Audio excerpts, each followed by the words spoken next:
I was thinking when I was driving over here tonight, I was remembering we're all talking about the election, and I was remembering a conversation that I had with Jerome. It's a little different, but someone had called the township to ask about absentee voting.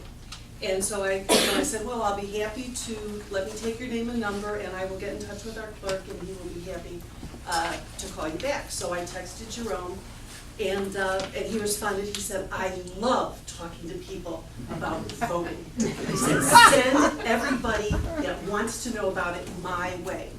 And I said, I will absolutely do that, Jerome. And I was thinking that same enthusiasm that Jerome has for what he does as the township clerk, I thought, I love talking about social work. I love being a social worker. And so I appreciate the opportunity tonight to talk to you a little bit about how that manifests itself here at the township. I find myself these days almost inexplicably focused on the evening news. And I don't think it's just because I like David Muir. Because I think it's that almost every day there's some randomly devastating event that occurs. And it's kind of like a train, I can't tear myself away. Syria, London, Sweden, San Bernardino, and then when I went home tonight to feed the dog before coming back, Fresno. And then of course we always have the south and the west sides of Chicago. And I was thinking, each night I watch as family and friends of the victims involved to whatever incident anxiously react to these tragic events.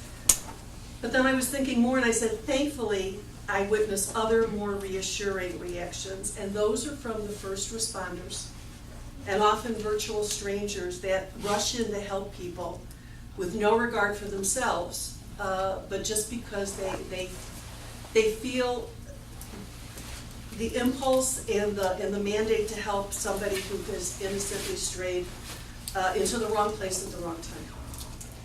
And those selfless responses remind me that as human beings, we are hardwired to help and seek connections with others. And that is a need as fundamental as our need for food and water. And in fact, research into the biological basis of compassion suggests that compassion is not a fickle, irrational emotion, but rather compassion is an innate human response, which is embedded into the fold of our brains. So, how does this relate to New Trier Township social service programs? Well, the theme of our annual town meeting, as shown on the front cover of the annual report, is working for the common good. And as a social worker and as also a longtime township resident, I've lived here almost 30 years, I appreciate all reassurance that our basic human instincts are to offer help and support to our fellows. So working for the common good aligns perfectly with our township's mission, which is forthrightly stated on the inside of the front cover.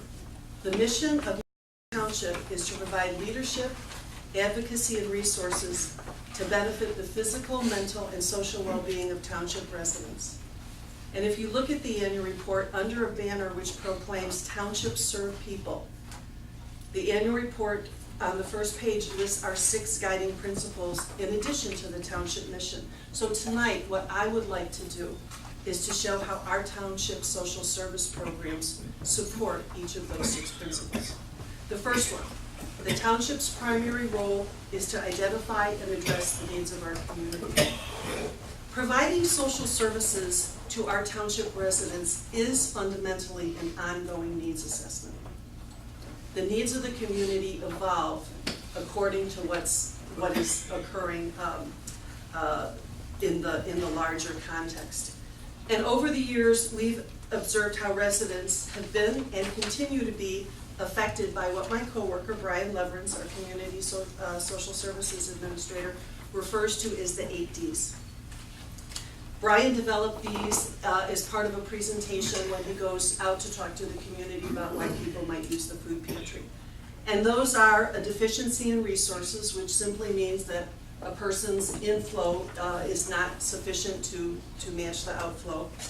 Displacement or job loss. I think I see that a lot when people come into the township They had a good full-time job, they lost that job, and now the jobs that they can find are part-time jobs, because with part-timers you don't have to pay benefits.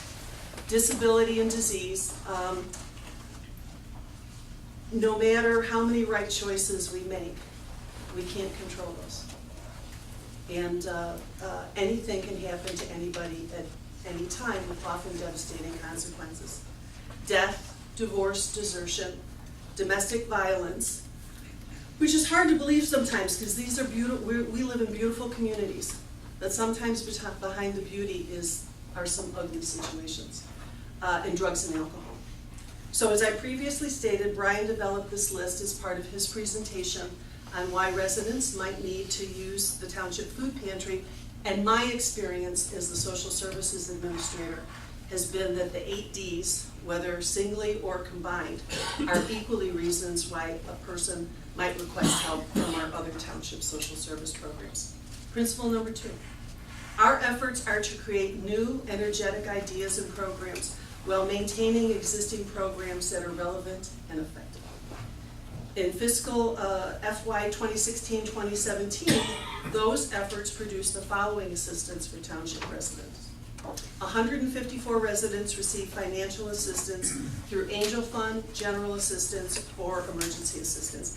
And the bulk of these funds were used to help with basic shelter and utility needs, so that residents could stabilize their housing and keep their lights, water, and heat on, especially important when you have children in the home. 51 families with 67 children received daycare scholarships, or child care scholarships, for help with daycare, summer camp, and before and after school programs. Now, most of the parents who received these awards were working full-time, earning under $40,000 a year. And one parent who received an award wrote a letter and explained, "I've been a single mother since I was 7 months pregnant. The assistance provided by New Trier Township has always made a tremendous difference in our lives. Summer break is an especially difficult time of year for me, because that's my busiest time at work. I, without question, need a full-day camp program and after-camp care to be able to work full-time. Without assistance, the cost of these programs will wipe me out financially." 187 community support grants were awarded. Township residents can apply for a community support grant to help with those medical or therapeutic needs that are not covered by insurance. And the mother of a recent grant recipient wrote, after the award was made, "We just wanted to send a sincere thank you for the grant that we received for our son. He has so many needs: diapers, equipment, therapies, respite. Every bit helps. Your gift has been so generous, and we greatly appreciate it. Thank you again." 74 children from 37 families received holiday gifts.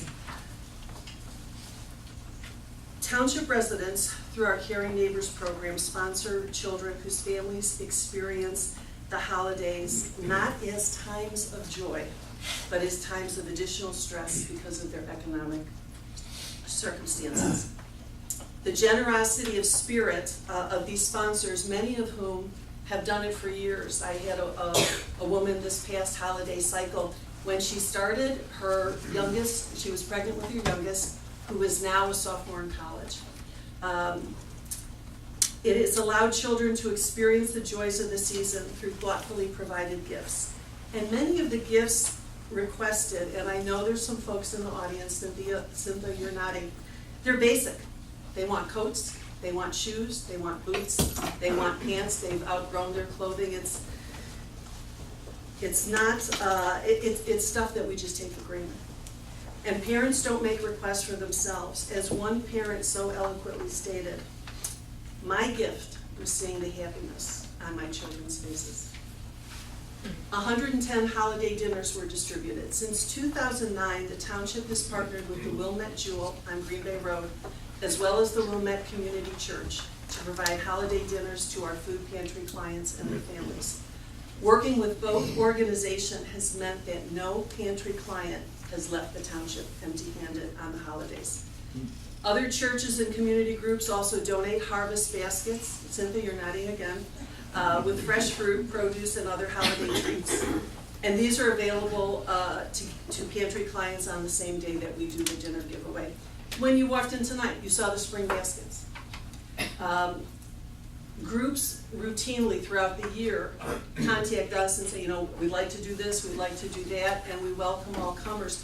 Very often it's a group that feels that it's a very effective way to involve children with the concept of giving. You know, that giving back to your community is just, it's a family value, it's a community value, and this is a way to do it. 92 senior citizens received holiday gift cards.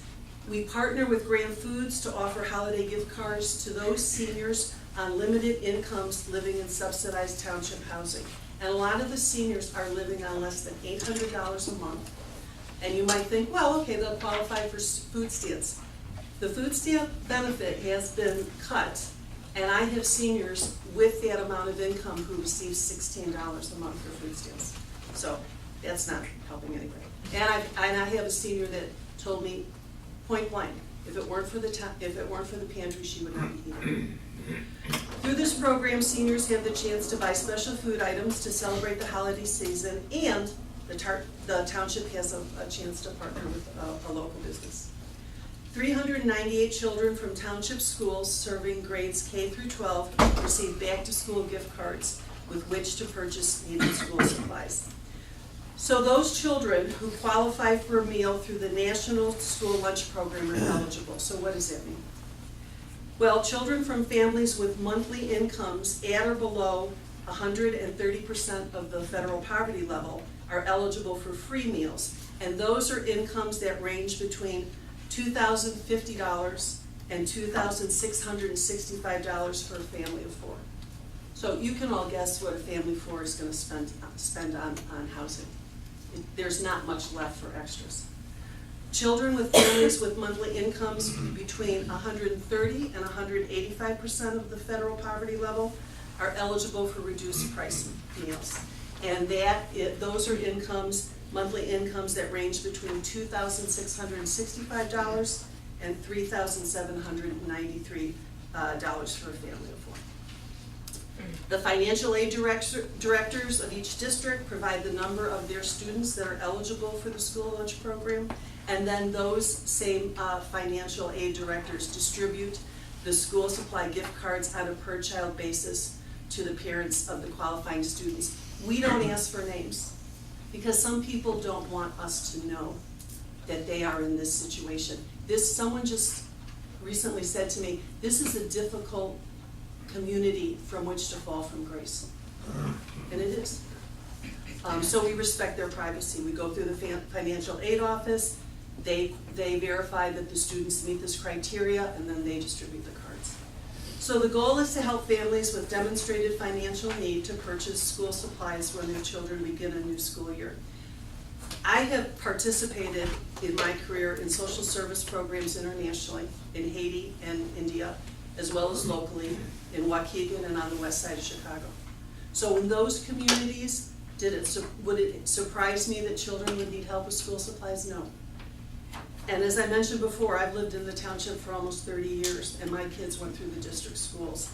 And until becoming the social services administrator, I would never have guessed the number of children in our community that need help with school supplies. And of course, one of the township's most visible programs is the food pantry. Many folks here knew Betty Vitale, who started it, had the job as social services administrator for a number of years and had many devoted clients. And when Betty started the program, it was serving about 30 families. And over the years, the numbers tripled. We have over 100 individuals and families that use the pantry on a regular basis. And I would like to give credit to Brian Leverins, our community services administrator over the years. Brian has really helped.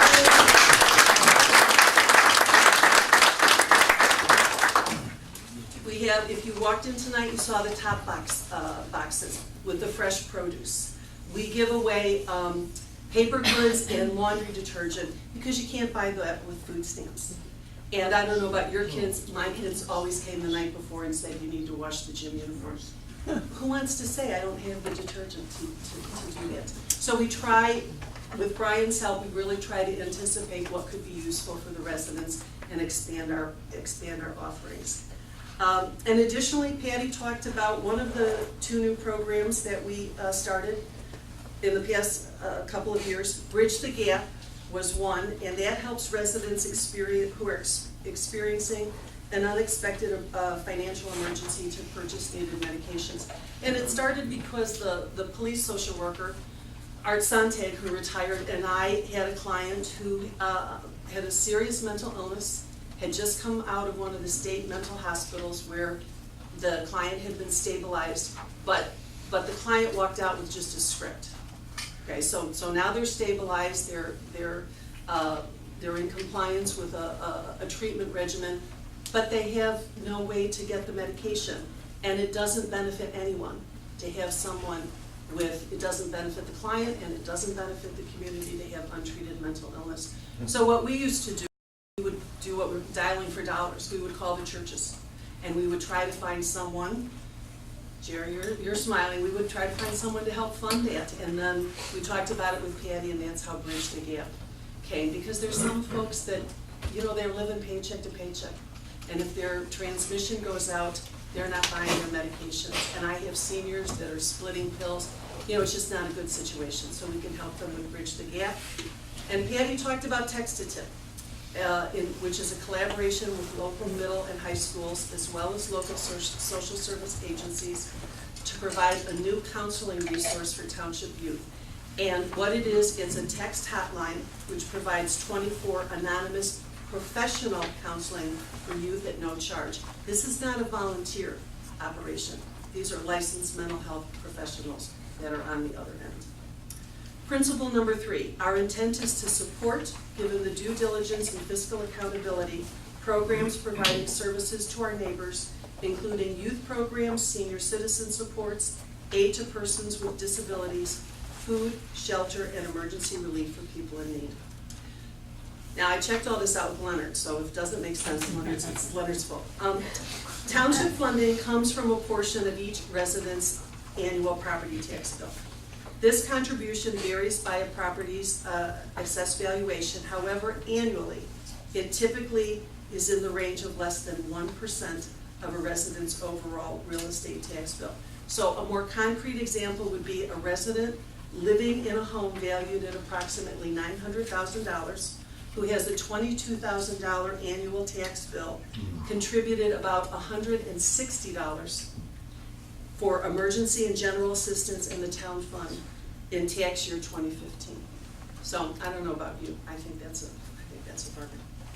In addition to the township's emergency and general assistance programs, the township uses this money to fund a number of social service agencies and programs. Social workers are always trolling for resources. We're just always, what are you doing? And that's important because so many resources that existed even a few years ago don't exist anymore. The state budget, continues to struggle with its budget woes, and that causes social service providers to struggle to keep their programs funded and their doors open. So this is an increasingly important role for the township.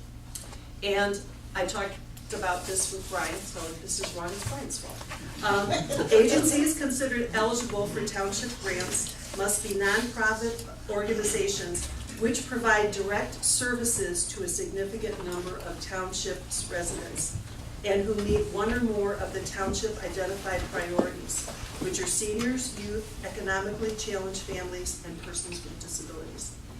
In FY 2016-2017, New Trier Township allocated almost $1.5 million to 36 different agencies for 49 different programs serving township residents. And I invite you to look at pages 10 and 11 in our annual report for a detailed listing of agencies receiving funding, those funding amounts, and a pie chart which will give you a visual demonstrating the agencies as funded by category. Principle number 4, we seek opportunities to meet community needs by providing assistance directly to individuals as well as indirectly through third-party sources or providers. And it's important to note that this township strives to not duplicate services which are already ably delivered by our agency partners. I'm a licensed clinical social worker, but after a thorough assessment of a client's needs, my role becomes administrative rather than clinical. And it's important to do an in-depth assessment of a client's needs beyond the immediate presenting problems, because usually somebody coming into me with a water bill that's way overdue typically is experiencing other stressors. So, but when you have something that's just right in front of your face, it's really hard to do long-term planning. So what we try to do is we try to meet the immediate need, and then I do an analysis to try to figure out longer term, how can we help these clients meet their goals of sustained self-sufficiency.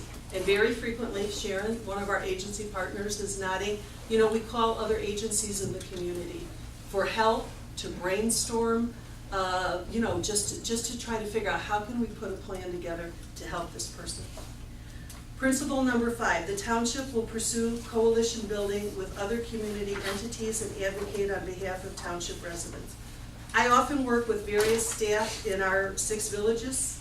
I work with the village managers and other administrative staff, first responders, code enforcement officers, public safety personnel, and school social workers. A lot of the referrals that I get come directly from those community partners. It's a situation that has been presented to them. They are not sure exactly how to handle it. They call the township, do you have any resources, do you have any referrals, and then we work together.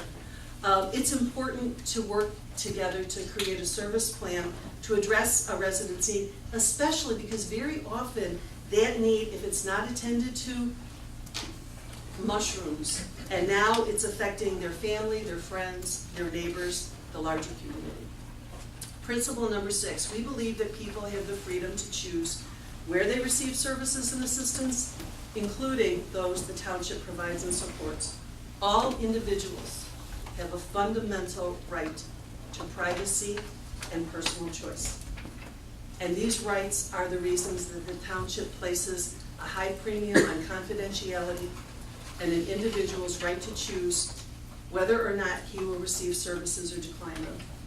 In the almost 25 years that I have been a practicing social worker, I've spent most of those doing client assessments for service delivery in a variety of settings. And what I've learned is the importance of respecting a client's right to make their own choices.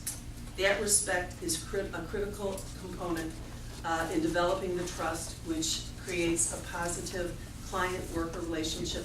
No one likes being told what to do. I don't like being told what to do.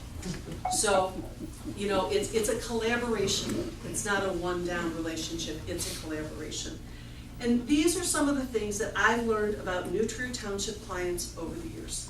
1, they are deeply grateful for any assistance with the township, which the township can provide. 2, they realize that residents of other communities and townships don't have access to the breadth of social services programming that's available at our township. 3, they desperately want to regain self-sufficiency. 4, they don't want to take advantage of assistance if someone else needs it more. I can't even tell you how often I will suggest a resource, and they'll say, you know what, maybe you should give that to someone who's truly needy, even as they themselves are struggling with often overwhelming obstacles. They want me to know that they are givers who have donated to township programs in the past.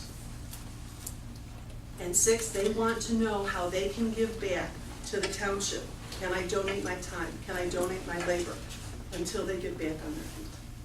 One of the most poignant examples occurred with a senior client who came to the township for help with rent and utilities several years ago. He was a longtime township resident.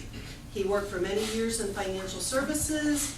He developed his own business, but unfortunately, his business was negatively affected by the economy, and he found that there was a great deal of competition for clients, even though he had many years of experience to offer.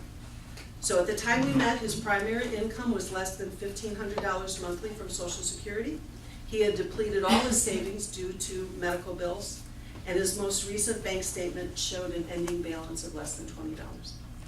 So we were able to help with rent and utilities, and he expressed his thanks both verbally and writing, and then sometime afterward he called and asked if he could come to my office. I said absolutely. And he came in carrying a paper bag, and it was filled with those tiny McDonald's coupons, you know, from the Monopoly games. And he said, you know, I think maybe there's some winners in here.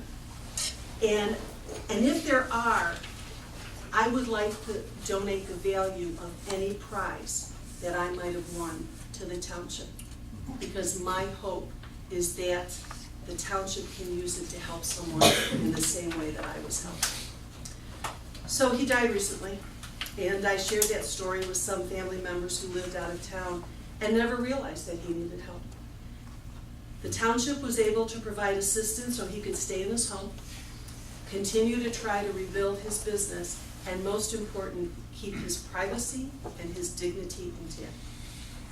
I truly love my work here as a social worker, and I feel privileged to administer the township's social services programs.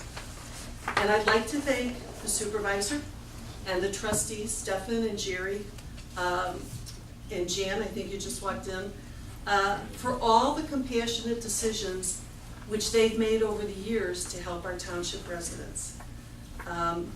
I'd also like to again thank Brian, thank Diane. Larisha's not here, thank Leonard. You know, we are, as I used to tell my youngest, who was like, am I ever gonna grow? I used to say, you're small but mighty. And we are a small but mighty staff.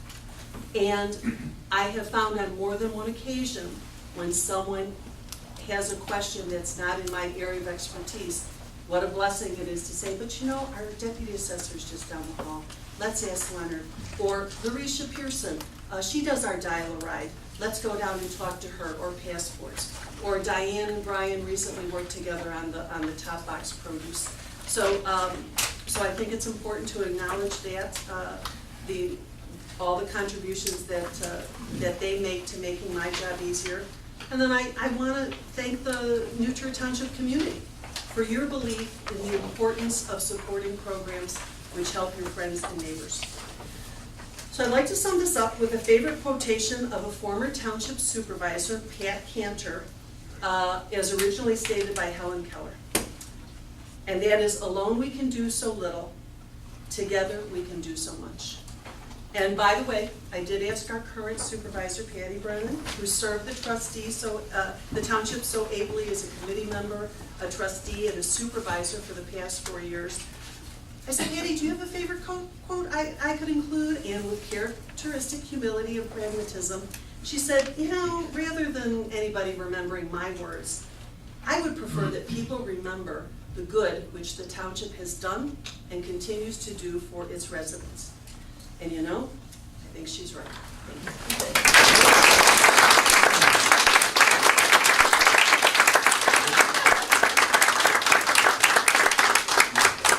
you. Not going to let her get away yet, if any of you have questions.